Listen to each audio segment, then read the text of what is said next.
Hello dear students, welcome to our chemical bonding class. આપણે લુઈસનો concept પૂરો કર્યો. આમ તો કોસેલ લુઈસ બેનો ભેગો અભિગમ બોલાય છે, આમ કોસેલ લુઈસ કોન્સેપ્ટ. પણ આપણે લુઈસે શું વાત કરી હતી અને કોસેલે શું વાત કરી હતી, બેનો ડિફરન્સ શું છે, એટલે આમ બે છે તો કોસેલ લુઈસ અભિગમ જ. સ્પેશિયલી પહેલાં આપણે લુઈસની વાત કરી કે લુઈસે આવી વાત કરી. કોસેલનો અભિગમ એ છે ઘણો ખરો લુઈસને મળતો આવતો છે, એટલે બે સ્વતંત્ર રીતે જ વાત કરી હતી ને. આપણે કીધું હતું કે સ્ટાર્ટિંગમાં 1916માં સૌ પ્રથમ ઇલેક્ટ્રોનથી કઈ રીતે રાસાયણિક બંધ થાય છે, રાસાયણિક બંધન, બે પરમાણુ વચ્ચે બંધન રચાય છે ઇલેક્ટ્રોનની કઈ રીતે દાન કરીને, શેરિંગ કરીને કે સ્વીકારીને. ઇલેક્ટ્રોનથી જ બને છે, ડોનેટ કરીને, એક્સેપ્ટ કરીને અને શેરિંગ કરીને. તો હવે કોસેલની વાત કરીએ. કોસેલે શેની વાત કરી?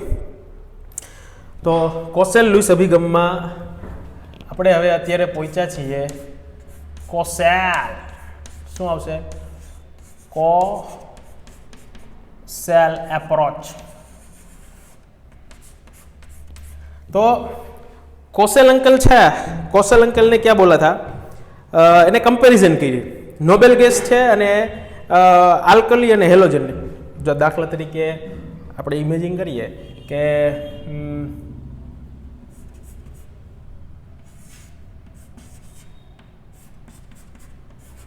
નોબેલ ગેસ છે, એની કમ્પેરિઝન, આ નોબેલ ગેસ છે. નોબેલ એટલે કે ઉમદા વાયુઓ. કોણ છે? ઉમદા વાયુઓ છે. ઉમદા વાયુઓ કેવા છે? સ્થાયી છે. બાહ્યતમ કક્ષામાં 8 ઇલેક્ટ્રોન છે, એટલે કે અષ્ટક પૂર્ણ છે. અષ્ટક કેવું છે? પૂર્ણ છે. NH2NP6 બાહ્યતમ કક્ષાની ઇલેક્ટ્રોન રચના NH2NP6 ઉપર છે ઘાત નથી. શું છે? ઇલેક્ટ્રોન, નંબર ઓફ ઇલેક્ટ્રોન 2 અને 6, 8 ઇલેક્ટ્રોન છે. હવે એક આલ્કલી ધાતુ છે અને હેલોજન તત્વો છે, એની સાથે કમ્પેરિઝન કરીએ. કોની?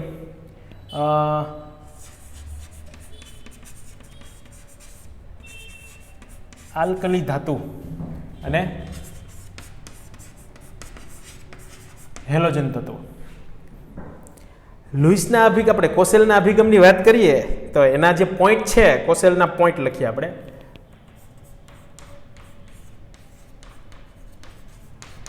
કોસેલના મેઇન પોઈન્ટ. કોસેલે શું કીધું કે દરેક પરમાણુ છે,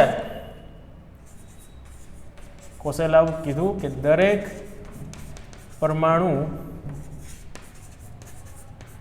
ઉમદા વાયુ જેવી ઇલેક્ટ્રોન રચના પ્રાપ્ત કરવા પ્રયત્ન કરતા હોય. લુઈસે એ જ કીધું હતું ને, એટલે તો આપણે કીધું બંને એ સ્વતંત્ર રીતે વાત કરેલી, દરેક પરમાણુ ઉમદા વાયુ જેવી રચના. તો કોસેલે છે, મિસ્ટર કોસેલને આવો આઈડિયા હોય કે નોબેલ ગેસ છે, સ્થાયી ઇલેક્ટ્રોન રચના અષ્ટક પૂર્ણ હોય. આલ્કલી તત્વો છે, એની બાહ્યતમ કક્ષાની ઇલેક્ટ્રોન રચના લખવી હોય તો શું થાય? NS1. આની બાહ્યતમ કક્ષાની ઇલેક્ટ્રોન રચના લખવી હોય તો NH2NP5. તો આમાં બાહ્યતમ કક્ષામાં કેટલા ઇલેક્ટ્રોન છે? 1 ઇલેક્ટ્રોન છે. સંયોજકતા કક્ષામાં આમાં કેટલા ઇલેક્ટ્રોન છે? 7 ઇલેક્ટ્રોન છે. તો બેયને સ્ટેબલ થવું છે. તો બેયને આ આલ્કલી ધાતુ છે કેવી છે? પ્રબળ વિદ્યુત ધન. આ કેવી છે? પ્રબળ વિદ્યુત ધન. અને હેલોજન છે એ કેવા છે? પ્રબળ વિદ્યુત ઋણ. બધા હેલોજન છે, ફ્લોરિન, ક્લોરિન, બ્રોમિન, આયોડિન, પ્રબળ વિદ્યુત ઋણ ધરાવે. એટલે કે આ ઊંચી વિદ્યુત ધનમયતા ધરાવે અને આ ઊંચી વિદ્યુત ઋણમયતા ધરાવે. તમે રેડોક્સમાં થોડું ઘણું ભણ્યા જશો કે આ તત્વો છે એ આની કમ્પેરિઝનમાં વિદ્યુત ધન છે અથવા તો આની કમ્પેરિઝનમાં વિદ્યુત ઋણ છે. તો બંનેને હવે આલ્કલી તત્વોને આ છે બે છે ને નોબેલ ગેસ જેવી ઇલેક્ટ્રોન રચના પ્રાપ્ત કરવી છે. તો આ શું કરશે? 1 ઇલેક્ટ્રોન છે, 8 ઇલેક્ટ્રોન કરવા માટે શું 7 ઇલેક્ટ્રોન સ્વીકારશે? નહીં. લુઈસે જે વાત કરી હતી એના જેવી જ વાત કરવાની છે. જોજો, આપણે યાદ કરો, સોડિયમનો સમઘન આપણે જોયો તો, વિચાર્યો તો એક જ કોરના 8 ખૂણા છે, એમાંથી 1 ઇલેક્ટ્રોન હતું તો 1 ખૂણા 7 ખૂણા છે બાકી રહેતા હતા. તો શું સોડિયમ સાથે ખૂણામાં 1 ઇલેક્ટ્રોન છે એ કોક પાસેથી લઈને સ્વીકારશે અને પછી 8 ખૂણા ઉપર ઇલેક્ટ્રોન આવીને અષ્ટક પૂર્ણ કરશે? ના રે ના.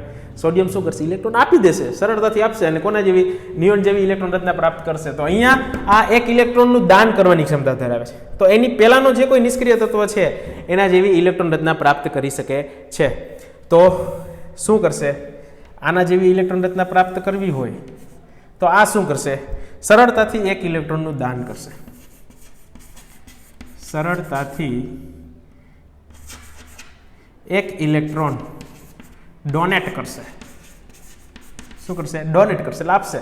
ડોનેટ કરીને આવી ઇલેક્ટ્રોન રચના, દાખલા તરીકે આલ્કલી તત્વો છે એમાં હું આવો સિમ્બોલ વાપરું, આલ્કલીને એ કીધું અને એક ઇલેક્ટ્રોન દાન કરશે એટલે શેમાં કન્વર્ટ થાય? એ પ્લસ અને પ્લસ ઇલેક્ટ્રોન. આલ્કલી તત્વ એક ઇલેક્ટ્રોન દાન કરે છે અને ધન આયન, આજે શું બન્યું? ધન આયન. ધન આયનને ઇંગ્લિશમાં કેવું હોય આપણે બીજામાં તો કેટાયન. શું કહી શકાય? કેટાયન. ધન આયન બને છે, ધન આયન. તો સમજો આલ્કલી તત્વો સરળતાથી આ બધી વાત કોણે કરેલી છે? મારી કીધેલી વાત નથી. કોણે કીધેલી વાત છે? કોસેલે કીધેલી વાત છે કે આવું એને વિચાર્યું અને નોબેલ ગેસ જેવી રચના પ્રાપ્ત કરવી હોય, એને લાઈફમાં સ્થાયી થવું હોય, કોસે જેવું લુઈસે વિચાર્યું હતું. લુઈસે શું કીધું હતું કે પરમાણુ છે એને શું કરવું છે? લાઈફમાં સ્ટેબિલિટી જોઈએ છે, લાઈફમાં સ્થિરતા પ્રાપ્ત કરવી છે. તો એ કોસેલે એવું જ કીધું કે પરમાણુને સ્થિરતા પ્રાપ્ત કરવી છે. આપણે પેલો પોઈન્ટ લખ્યો જ છે. તો હેલોજન તત્વો શું કરી શકે છે? સરળતાથી એક ઇલેક્ટ્રોન સ્વીકારી શકે છે અને ઉમદા વાયુ જેવી ઇલેક્ટ્રોન રચના પ્રાપ્ત કરે છે. સરળતાથી એક ઇલેક્ટ્રોન ડોનેટ કરીને અને આ શું કરશે? સરળતાથી એક ઇલેક્ટ્રોન સ્વીકારીને એક્સેપ્ટ કરશે અને અષ્ટક પૂર્ણ કરી શકે છે. તો આપણે હેલોજનને એક્સ સંજ્ઞા વડે હું દર્શાવું, એક્સ પ્લસ ઇલેક્ટ્રોન અને શેની વાત થઈ? X minus. અને શું બન્યું? એને એનાયન કહેવાય. ઋણ આયનને શું કહેવાય? એનાયન. ઋણ આયન બને છે. ધન આયન અને ઋણ આયન. તો અહીંયા આપણે પોઈન્ટ લખવો હોય, કોસેલના પોઈન્ટ આપણે લખીએ છીએ કે આલ્કલી ધાતુ, કઈ ધાતુ? આલ્કલી ધાતુ તત્વો એ કેવા છે? વિદ્યુત ધનમય. તો ઊંચી વિદ્યુત ધનમયતા ધરાવે છે. ટૂંકમાં લખું છું, આલ્કલી ધાતુ તત્વો શું કરશે? એક ઇલેક્ટ્રોન ગુમાવીને ધન આયન બનાવે છે અને એ જ રીતે હેલોજન જે છે એ કેવા છે? ઊંચી વિદ્યુત ઋણતા ધરાવે છે. ઊંચી વિદ્યુત ઋણતા ધરાવતા હેલોજન તત્વો છે એ શું કરશે? એક ઇલેક્ટ્રોન સ્વીકારીને ઋણ આયન બનાવે છે. અરે વાહ!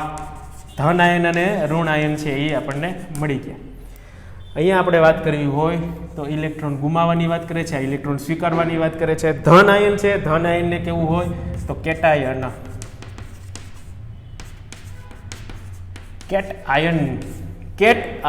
કેટાયન. અને ઋણ આયનને કેવું હોય તો એનાયન. સરળતાથી ધન આયન અને ઋણ આયન બનાવે છે. તો આ ધન આયન અને ઋણ આયન બન્યા, એની અષ્ટક તો પૂર્ણ હશે ને? તો કે હા, અષ્ટક પૂર્ણ કરવા માટે તો ઇલેક્ટ્રોન ડોનેટ કરે છે ને ઇલેક્ટ્રોન સ્વીકારે છે ને. તો આપણે અહીંયા લખવું હોય તો આનો પોઈન્ટ ધન આયન ઋણ આયન બને જે છે આ રીતે બનતા, કોસેલના શબ્દો હું લખું છું, આ રીતે બનતા ધન અને ઋણ આયન, ધન અને ઋણ આયન કોના જેવી રચના પ્રાપ્ત કરે છે? ધન અને ઋણ આયન ઉમદા વાયુ જેવી સ્થાયી ઇલેક્ટ્રોન રચના પ્રાપ્ત કરે છે. ઉમદા વાયુ એટલે કે ઉમદા વાયુ જેવી ઇલેક્ટ્રોન રચના પ્રાપ્ત કરી એટલે કે કેવું શું કહી શકાય કે બાહ્યતમ કોષ છે, બાહ્યતમ કોષનું અષ્ટક પૂર્ણ થઈ જાય. અષ્ટક પૂર્ણ એટલે કે 8 ઇલેક્ટ્રોન છે આવી જાય. ચાલો હવે પાછું એમાં આપણે આગળ જોઈએ. હવે આ ધન આયન ને ઋણ આયન બની જાય છે. આ ધન આયન ઇલેક્ટ્રોન ગુમાવીને આ ઇલેક્ટ્રોન સ્વીકારીને ધન આયન અને ઋણ આયન. અહીંયા સુધી તો લુઈસ જેવી જ વાત થઈ. લુઈસે આવું જ કીધું હતું. સોડિયમ એક ઇલેક્ટ્રોન ગુમાવીને સમઘનની વાત કરી, એને પ્લસ બનાવે, Cl એક ઇલેક્ટ્રોન સ્વીકારીને Cl માઇનસ બનાવે. પછી હવે એ ધન આયન અને ઋણ આયન બને છે તો એ મુક્ત નથી હોતા. કાંઈ દુનિયામાં ધન આયન અને ઋણ આયન જે આગ બને છે, કોઈ પણ ધન આયન ઋણ આયન છે એ સ્વતંત્ર અસ્તિત્વ ધરાવી શકે નહીં. આની પહેલાના લેક્ચરમાં મેં કીધું હતું, અત્યારે હું ફરીથી કહું છું. કોસેલે શું કીધું કે એ ઇલેક્ટ્રોન ગુમાવીને અને સ્વીકારે છે, પછી ધન આયન ઋણ આયન બનાવે છે. આ તો સાવ સ્થિર ન હોય ક્યારેય, કારણ કે ધન આયન બનશે તો એને ઋણ આયન પ્રત્યે પ્રબળ આકર્ષણ હશે, જો ઋણ આયન બને તો એને ધન આયન પ્રત્યે પ્રબળ આકર્ષણ હશે. તો આપણે તો કીધું કે લાઈફમાં એ સ્થિરતા પ્રાપ્ત કરવા માટે પ્રયત્ન કરે છે. તો ઇલેક્ટ્રોન ગુમાવીને જો સ્થિરતા ઘટે તેનો મતલબ શું? પણ આ એક ઇલેક્ટ્રોન ગુમાવશે ને આ એક ઇલેક્ટ્રોન સ્વીકારશે ને પછી બંને ધન આયન અને ઋણ આયન છે એ બંને એકબીજા સાથે જોડાશે. ધન આયન, આ કેટાયન અને એનાયન છે, બંને એકબીજા સાથે જોડાશે. સ્થાય પછી થશે. આપણે આ બંનેને જોઈન્ટ કરીએ, આ A પ્લસ અને X માઇનસ બંનેને આપણે જોઈન્ટ કરીએ, આ ધન આયન અને ઋણ આયન છે બે એકબીજા સાથે જોડાય છે અને અહીંયા AX બનાવે છે. AX અણુ શું બન્યો? આ તો આપણે અણુ તો બનાવવો છે, અણુ બને છે પછી તેમની વચ્ચે સ્થિરતા પ્રાપ્ત થાય છે. તો એ બંને આયનો છે એ કઈ રીતે સ્થાયી થયા હોય છે? સ્થિર વિદ્યુતીય આકર્ષણ બળથી. અહીં મારે લખવું હોય, આ બંને આયનો સ્થિર વિદ્યુતીય આકર્ષણથી સ્થાયી થયા હોય. સ્થિર વિદ્યુતીય આકર્ષણ, તમે આખું લખજો, સ્થિર વિદ્યુતીય આકર્ષણથી સ્થાયી થયા હોય. કયું આકર્ષણ? સ્થિર વિદ્યુતીય આકર્ષણ, ધન આયન અને ઋણ આયન. તો એ સ્થિર વિદ્યુતીય આકર્ષણ છે એટલે એનો મતલબ કે ધન આયન અને ઋણ આયન વચ્ચે બે વચ્ચે છે કંઈક બંધ બને છે. એ બંધ જે બને છે એને વિદ્યુત સંયોજક બંધ કહે છે. તો સ્થિર વિદ્યુતીય આકર્ષણ કોની વચ્ચે? ધન આયન A છે અને ઋણ આયન કોણ છે? X છે. તો અહીંયા જે પોઈન્ટ લખવો હોય આપણે, સ્થિર વિદ્યુતીય આકર્ષણથી બનતા બંધને વિદ્યુત સંયોજક બંધ કહે છે. વિદ્યુત સંયોજક બંધ અથવા આયનીય બંધ. કેવો બંધ? આયનીય બંધ કહે છે. કોસેલની આ વાત અગત્યની થઈ અને અણુ બનાવે છે. શું બનાવે છે? અણુ બનાવે છે. લુઈસે ક્યાંય અણુ બનાવવાની વાત કરી નથી, ખાલી સ્થિરતા પ્રાપ્ત કઈ રીતે કરે છે, ઉમદા વાયુ જેવી ઇલેક્ટ્રોન રચના કઈ રીતે પ્રાપ્ત કરે છે એની જ વાત કરી. અહીંયા આપણે પોઈન્ટ લખવો હોય તો આજે સમજાયું એ બસ એ જ પોઈન્ટ છે. આ ધન આયન અને ઋણ આયન છે સ્થિર વિદ્યુતીય આકર્ષણથી જોડાયેલા હોય છે અને તેમની વચ્ચે જે આપણે લખીએ કેવું બળ? ધન આયન અને ઋણ આયન વચ્ચે સ્થાય વિદ્યુતીય આકર્ષણ બળ. અને આ બળથી રચાતા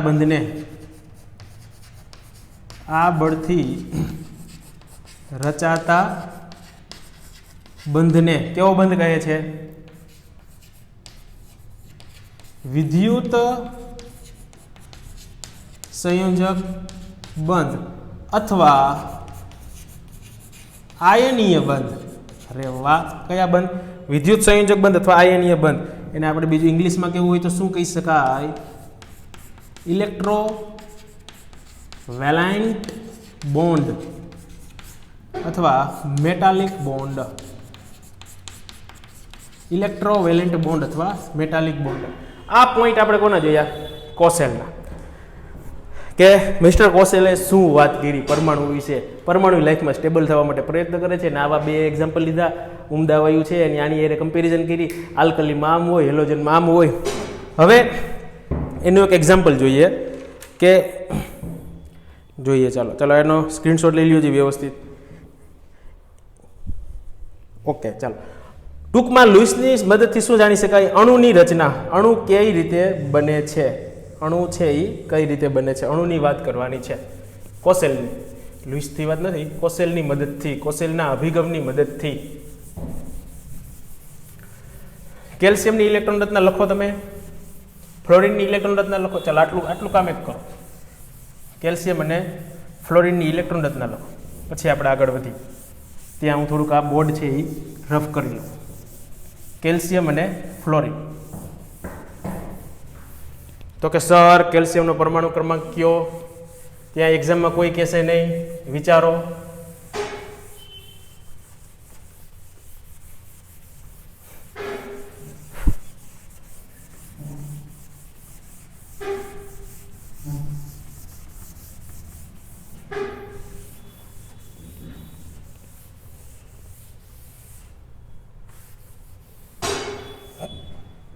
ઓકે, ચાલો. તો હવે આપણે વાત કરવી છે CaF2 છે કેલ્શિયમ ફ્લોરાઇડની રચનાની વાત કરીએ. કોની રચના? Calcium fluoride. એક્ઝામ્પલ, કોસેલના અભિગમની મદદથી CaF2 ની રચના. કઈ રીતે CaF2 છે એ કેલ્શિયમ ફ્લોરાઇડ છે એ રચાય છે? તો કેલ્શિયમની ઇલેક્ટ્રોન રચના પહેલા ચાલો. Calcium by calcium. કેલ્શિયમની ઇલેક્ટ્રોન રચના શું થાય? બાહ્યતમ કક્ષામાં કેટલા ટોટલ ઇલેક્ટ્રોનની વાત કરવી હોય તો આપણે કેટલા થાય? 2, 8, 8 અને 2 એવું લગભગ થઈ શકે. તો 20. કેલ્શિયમનો પરમાણુ ક્રમાંક કેટલો? 20. તો એની ઇલેક્ટ્રોન રચના લખવી હોય તો શું લખી શકાય? જનરલી આપણે કેવું હોય તો શું થાય? 2, 8, 8 અને 2 આવી ઇલેક્ટ્રોન રચના છે. તો કે એ સમજાણું નહીં સર. તો ચાલો તો સમજીએ. 2 એટલે 1s2. આ 8 એટલે શું? 2s2 2p6. બીજા 8 એટલે શું? 3s2 3p6 અને આ 2 એટલે 4s2. તો જોવો જોઈએ 2, 8, 8 અને 2 આવી ઇલેક્ટ્રોન રચના છે. તો બાહ્યતમ કક્ષાની ઇલેક્ટ્રોન રચના લખવી હોય તો શું લખી શકાય? આટલી જ બાહ્યતમ કક્ષાની. અહીંયા ટોટલ પરમાણુ ક્રમાંક આપણે ગણવો હોય તો 20 થયો. તો અહીંયા સુધી શું થાય? 18. તો બાહ્યતમ કક્ષા શું થાય? ખાલી 4s2. તો અહીંથી અહીંયા સુધીનું આપણે લખવું હોય તેના બરાબર શું લખી શકીએ આપણે? આર્ગન અને 4s2. તો કેલ્શિયમ છે એની બાહ્યતમ કક્ષામાં કેટલા ઇલેક્ટ્રોન છે? 2 ઇલેક્ટ્રોન છે. તો એ શું કરશે? સરળતાથી 2 ઇલેક્ટ્રોન છે એ ડોનેટ કરશે અને શું બનાવશે? Ca2+ and plus 2 electron. 2 electron છે એ શું કર્યા? એને ડોનેટ કર્યા અને Ca+2 માં કન્વર્ટ થાય. તો હવે એમાં ઇલેક્ટ્રોન લખવો હોય તો શું થાય? 2, 8 એન્ડ 8. એટલે આના જેવી રચના આપણે લખવી હોય તો શું લખી શકાય? 1s2 2s2 2p6 3s2 3p6 means કે ઓનલી આર્ગન. યાદ કરો, સ્ટાર્ટિંગમાં સાવ ઇન્ટ્રોડક્શનમાં સોડિયમ અને ક્લોરીનમાં આપણે વાત કરી હતી. તો નિષ્ક્રિય તત્વ જેવી ઇલેક્ટ્રોન રચના એને પ્રાપ્ત કરી. બરોબર છે. એ જ રીતે હવે ફ્લોરિનની વાત કરીએ. ફ્લોરિનમાં શું હોય? CaF2 ની વાત છે ને. ફ્લોરિનની બાહ્યતમ કક્ષામાં ઇલેક્ટ્રોન, ફ્લોરિનનો પરમાણુ ક્રમાંક કેટલો થાય? 9. તો બાહ્યતમ કક્ષામાં ઇલેક્ટ્રોન કેટલા હશે? 9 જ હશે ને. તો કેટલા થાય? 2 અને 7. સાવ ઇઝી. 2 અને 7. તો ઇલેક્ટ્રોન રચના લખવી હોય તો શું લખી શકાય? 1s2 2s2 and 2p5. તો એટલે કે આ 2 અને આ 7. તો બાહ્યતમ કક્ષા, આ તો હિલિયમ થયું. બાહ્યતમ કક્ષા શું થાય? આટલી જ થાય. તો આની ઇલેક્ટ્રોન રચના લખવી હોય તો હિલિયમ 2s2 2p5. સ્થાયી ઇલેક્ટ્રોન રચના પ્રાપ્ત કરવી છે, ઉમદા વાયુ જેવી ઇલેક્ટ્રોન રચના પ્રાપ્ત કરવી છે તો કેલ્શિયમે શું કર્યું? 2 ઇલેક્ટ્રોન છે એ ડોનેટ કર્યા. અથવા તો એવું કરી શકે ને, 6 ઇલેક્ટ્રોન સ્વીકારી શકે તો એ અષ્ટક પૂર્ણ થાય ને, 4p6 થઈ જાય. જો કેલ્શિયમ 6 ઇલેક્ટ્રોન સ્વીકારે તો 4p6, but it is not possible. Why? Because required enthalpy is more. એટલે કે એના માટે જરૂરી ઉર્જા વધારે જોઈએ છે. એના કરતાં સરળતાથી 2 ઇલેક્ટ્રોન છે એ દાન કરી શકે છે અને આર્ગોન જેવી ઇલેક્ટ્રોન રચના પ્રાપ્ત કરી શકે છે. કોઈ પણ તત્વ છે ઇલેક્ટ્રોન દાન કરીને અથવા સ્વીકારીને તેની નજીકના, કોની ઊંડા વાયુ જેવી રચના પ્રાપ્ત કરે છે, પણ તેની નજીકનો જે એના પછીનો પણ હોઈ શકે અને એની પહેલાનો પણ હોઈ શકે, નજીકના ઉમદા વાયુ જેવી ઇલેક્ટ્રોન રચના પ્રાપ્ત કરી શકે છે. તો આ જે મિસ્ટર ફ્લોરિન છે એને નિષ્ક્રિય વાયુ જેવી ઇલેક્ટ્રોન રચના પ્રાપ્ત કરવી હોય તો અષ્ટક પૂર્ણ કરવા માટે માત્ર એક જ ઇલેક્ટ્રોનની જરૂર છે. તો ફ્લોરિન શું કરશે? એક ઇલેક્ટ્રોન છે એ સ્વીકારશે, પ્લસ ઇલેક્ટ્રોન અને શું કન્વર્ટ થશે? F minus. શેમાં કન્વર્ટ થાય? F minus. અથવા તો 1 માઇનસ પણ લખી શકો, એની કંઈ જરૂર નથી, કાંઈ નથી લખવું એટલે 1 જ હોય. અહીંયા 2 હતા એટલે 2 પ્લસ આપણે લખ્યું છે. આવી ઇલેક્ટ્રોન રચના છે એફ માઇનસની, તો એફ માઇનસમાં ઇલેક્ટ્રોન રચના લખવી હોય તો શું થાય અહીંયા 2 અને 8, 2 અને 8 મીન્સ શું થાય 1s2 2s2 2p6, તો એનો મતલબ કે કોના જેવી ઇલેક્ટ્રોન રચના થઈ, નિયોન જેવી, કેવી નિયોન જેવી ઇલેક્ટ્રોન રચના થઈ. ચાલો તો હવે Ca+2 અને F- છે એ બે બની ગયા. તો શું આ આપણે કીધું હમણાં આની પહેલા જોયું હતું એમ જ કે A+ અને X- જોયું હતું ને, જનરલ આપણે વાત કરી હતી, ચાર્ટ ડ્રો કર્યો હતો નોબેલ, A+ અને X- છે એ બન્યા પછી શું કરતું હતું, શું એકલા અસ્તિત્વ ધરાવે, નહીં, એકલા અસ્તિત્વ Ca+2 અને F- છે એ એકલો અસ્તિત્વ ધરાવે નહીં, નહીં અને નહીં. તો એ બંને એકબીજા સાથે કેનાથી જોડાયેલા હોય, આ Ca+2 અહીં આપણે લખીએ, આ Ca2+ અને F- ધન આયન અને ઋણ આયન આપણે પોઈન્ટ લખ્યા હતા, એકબીજા સાથે સ્થાયી વિદ્યુતીય આકર્ષણથી જોડાશે. કનાથી જોડાય, સ્થાયી વિદ્યુતીય આકર્ષણ, અને એ આકર્ષણ છે એને શું કહેવાય, આયોનિક બોન્ડ. કેવો બંધ, આયનીય બંધ અથવા તો વિદ્યુત સંયોજક બંધ, ઇલેક્ટ્રોવેલેન્ટ બોન્ડ.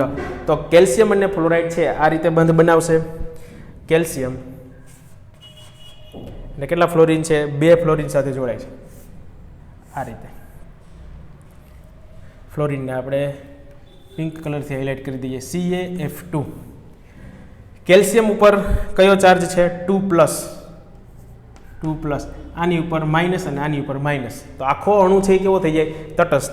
આ શું છે, ચાર્જ 2+ ચાર્જ, -1 અને -1, CaF2 કેલ્શિયમ ફ્લોરાઇડ, અથવા તો એને કેવું હોય તો કેલ્શિયમ ડાયફ્લોરાઇડ પણ કહી શકો. શું કહી શકાય, કેલ્શિયમ ડાયફ્લોરાઇડ. આ જે બંધ છે એ બંધનું નામ આપણે કેવું હોય તો શું કહી શકાય, ઇલેક્ટ્રોવેલેન્ટ બોન્ડ અથવા આયોનિક બોન્ડ. ઇલેક્ટ્રોવેલેન્ટ બોન્ડ અથવા તો આયોનિક બોન્ડ, બે જ કહી શકાય, વિદ્યુત સંયોજક બંધ અથવા તો આયનીય બંધ. તો કોસેલની વાત થઈ. કોસેલે માત્ર ઉમદા વાયુઓ જેવી રચના જ પ્રાપ્ત કરે એની વાત નથી કરી, પણ શું કીધું કે બંને વચ્ચે બંધ કઈ રીતે બને છે, લુઈસે આ બંધ બનાવવાની વાત કરી નથી. બીજું કેવું હોય તો કોસેલે છે, કોસેલે જે સંયોજકતાની વાત કરી, વિદ્યુત સંયોજકતા વિશેની માહિતી આપી. જો પોઈન્ટ લખવો હોય, કોસેલ અને લુઈસ, આપણે બે વચ્ચે તફાવત લખીએ. કોસેલે શેની વાત કરી, વિદ્યુત સંયોજકતાની. વિદ્યુત સંયોજકતા, દાખલા તરીકે આમાં શું વાત કરી કે Ca2+ પછી F-, એટલે કે આ જે ચાર્જ બને છે, આ ચાર્જ છે એ શું છે, ઇલેક્ટ્રોવેલેન્સી. ઇલેક્ટ્રોવેલેન્સી આ જે છે 2+ અને આ માઇનસ છે એ શું કહેવાય, ઇલેક્ટ્રોવેલેન્સી, વિદ્યુત સંયોજકતા છે, ખાલી સંયોજકતા નહીં. ફ્લોરિનનો એટલે કેલ્શિયમનો 2+ ચાર્જ અને ફ્લોરિનનો -1 અથવા તો 1- ચાર્જ છે. જ્યારે લુઈસે શું કીધું હતું, માત્ર વાત કરી હતી સંયોજકતાની, વિદ્યુત સંયોજકતા નહીં. આપણે આની પહેલાના લેક્ચરમાં જો કે કીધું જ હતું, ખાલી શેની વાત કરી હતી, સંયોજકતાની, કે કેલ્શિયમ છે, કેલ્શિયમની બાહ્યતમ કક્ષામાં કેટલા ઇલેક્ટ્રોન હોય, કેલ્શિયમની ઇલેક્ટ્રોન રચના આ બાહ્યતમ કક્ષામાં 2 ઇલેક્ટ્રોન છે, તો એને ડોટથી દર્શાવીએ. તો કેલ્શિયમની સંયોજકતા થઈ કેટલી, 2. ચાર્જ નથી, 2+ કે -2 એ છે નહીં, આની પહેલાના લેક્ચરમાં મેં કીધું. એ જ રીતે ફ્લોરિન છે એની બાહ્યતમ કક્ષાની વાત કરીએ તો ટોટલ કેટલા, 7 ઇલેક્ટ્રોન આવતા હતા ને, 2, 3, 4, 5, 6 અને 7. તો આની સંયોજકતા આપણે મેઝર કરવા માટે શું કરતા હતા, 8 - 7 બરાબર કેટલા આવતા હતા, 1. તો આની સંયોજકતા 1 થઈ, +1 કે -1 એ નહીં. તો અહીંયા ચાર્જ વાળી સંયોજકતા છે. જુઓ આ જે કોસેલે જે વાત કરી એ સંયોજકતા કેવી છે, ચાર્જ વાળી, +2 અને -1. આ મેઇન આપણે બેનો તફાવત કેવો હોય તો કહી શકાય. તો કોસેલ અને લુઈસનો અભિગમ તો આપણે ભેગો જ છે, આપણે એને કહેવાય છે કોસેલ લુઈસ અભિગમ, પણ અહીંયા આપણે મેં ડિવાઈડ કર્યા ઇન્ડિવિજ્યુઅલી કે કોસેલે શું વાત કરી અને લુઈસે શું વાત કરી. ક્લિયર? ચાલો આનો સ્ક્રીનશોટ લઈ લઈએ વ્યવસ્થિત. હવે આપણે એક અષ્ટકનો નિયમ ભણી લઈએ. કેનો નિયમ? અષ્ટકનો નિયમ, ઓક્ટેટ રૂલ. આવો જ એક એક્ઝામ્પલ CF2નું મેં સમજાવ્યું, ટેક્સ્ટ બુકમાં NaClની વાત કરી છે. 2 એક્ઝામ્પલ છે એ જોઈ લેજો. જેમ કેલ્શિયમ અને ફ્લોરિનમાં Ca+2 અને F- કઈ રીતે બને છે, તે જ રીતે NaClમાં પહેલાં શું બનશે, Na+ અને પછી શું બનશે, Cl-.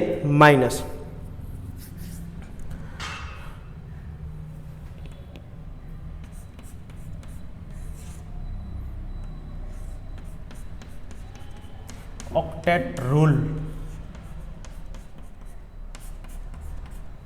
અષ્ટકનો નિયમ. શું કહી શકાય, અષ્ટકનો નિયમ. અષ્ટક એટલે 8. પણ અષ્ટકનો નિયમ છે, આની પહેલા મેં કીધું હતું, ત્રીજા આવર્ત સુધી જ લાગુ પાડી શકાય, કારણ કે પછી બાહ્યતમ કક્ષામાં 8 ઇલેક્ટ્રોન હશે નહીં, કારણ કે 8 ઇલેક્ટ્રોન કરતાં વધી જશે. અષ્ટકનો નિયમ એટલે શું થાય કે પરમાણુઓ પોતાની સંયોજકતા કક્ષામાં અથવા તો સંયોજકતા કોષમાં કોઈ પણ પરમાણુ હોય, દરેક પરમાણુઓ પોતાની સંયોજકતા કોષમાં કેટલા ઇલેક્ટ્રોન મેળવવા પ્રયત્ન કરતા હોય. અરે દર વખતની જેમ જ કે પરમાણુઓ છે એ શું કરે, સ્ટેબલ થવા માટે ટ્રાય કરતા. સ્ટેબલ થવા માટે એટલે કે ઉમદા વાયુ જેવી ઇલેક્ટ્રોન રચના પ્રાપ્ત કરવા માટે શું કરતા હોય, સંયોજકતા કક્ષા છે કોષમાં 8 ઇલેક્ટ્રોન, કેટલા ઇલેક્ટ્રોન, 8 ઇલેક્ટ્રોન આવે, અષ્ટક પૂર્ણ થાય, 8 ઇલેક્ટ્રોન આવે એના માટે પ્રયત્ન કરતા હોય. તો 8 ઇલેક્ટ્રોન કઈ રીતે આવે, 8 ઇલેક્ટ્રોન કઈ રીતે આવે કે ઇલેક્ટ્રોન છે એ ડોનેટ કરીને અથવા તો એક્સેપ્ટ કરીને અથવા તો શેરિંગ કરીને, કોઈ પણ રીતે દાન કરી શકે, સ્વીકારી શકે અને અથવા તો ભાગીદારી કરીને. તો એક પરમાણુમાંથી બીજા પરમાણુમાં સ્થાનાંતર 8 ઇલેક્ટ્રોન જે મેળવવા છે, કઈ રીતે, એક પરમાણુમાંથી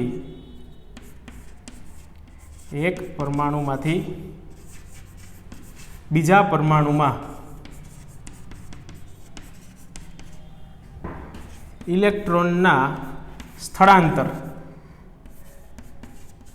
એટલે સ્થાનાંતર. તો સ્થાનાંતર કઈ રીતે થાય, કાં તો આપી દીધો હોય કાં તો સ્વીકાર્યો હોય. આ 2 રીતે, કાં તો donate by donating or accepting. આપણે 3 વસ્તુ કીધી છે ને, એનું ઇન્ડિવિજ્યુઅલ સ્ટેપ હું લખું છું. એક પરમાણુમાંથી બીજા પરમાણુમાં ઇલેક્ટ્રોનનું સ્થળાંતર કરીને, સ્થાનાંતર કરીને, અથવા તો સંયોજકતા ઇલેક્ટ્રોન છે એની ભાગીદારી કરીને, અથવા સંયોજકતા ઇલેક્ટ્રોનની ભાગીદારી કરીને. એટલે આ ત્રીજો પોઈન્ટ થઈ ગયો શેરિંગનો. આ ડોનેટ અને એક્સેપ્ટ છે એનો આ પોઈન્ટ થઈ ગયો, અને શેરિંગ વાળો પોઈન્ટ છે એ. તો આ રીતે કાં તો દાન કરીને, કાં તો સ્વીકારીને અને કાં તો ભાગીદારી કરીને સંયોજકતા કોષ છે એનું અષ્ટક પૂર્ણ કરે છે. આ રીતે શું કરશે, સંયોજકતા કોષનું અષ્ટક પૂર્ણ કરે છે, અષ્ટક પૂર્ણ કરે. તો આ અષ્ટક પૂર્ણ કરે એને શું કહેવાય, અષ્ટકનો નિયમ. શું કહેવાય, અષ્ટકનો, કોસેલ અને લુઈસે આપેલો અષ્ટકનો નિયમ, અથવા તો રાસાયણિક સંયોગીકરણનો નિયમ પણ કહી શકાય. શું કહી શકાય, રાસાયણિક સંયોગીકરણનો નિયમ. શું, રાસાયણિક સંયોગીકરણનો નિયમ. અથવા હજી આપણે એક નામ કેવું હોય તો રાસાયણિક બંધનો ઇલેક્ટ્રોનીય નિયમ, અથવા તો ઇલેક્ટ્રોનીય વાદ. રાસાયણિક બંધનનો